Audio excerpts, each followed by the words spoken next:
Welcome to the Rim Break Rodeo. We hope this video helps. In this video, I will explain how to use Sketch Color properly.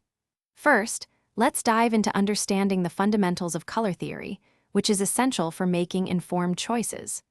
We'll then explore how to select a cohesive color palette, typically limiting yourself to 3 or 4 main colors to ensure your sketches look polished and professional.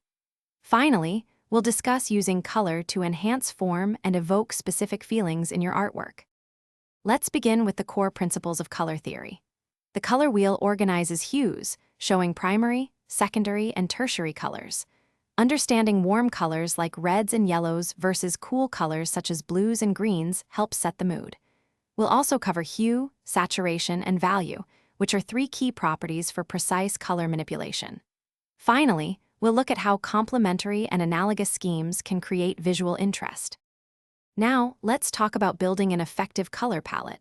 It's often best to limit your choices to 3 to 5 colors to maintain visual clarity and avoid overwhelming your sketch.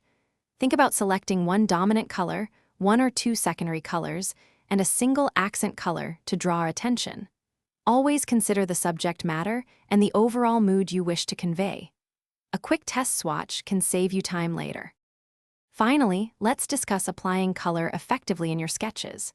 Use lighter values to create highlights and darker values to define shadows, giving your forms dimension.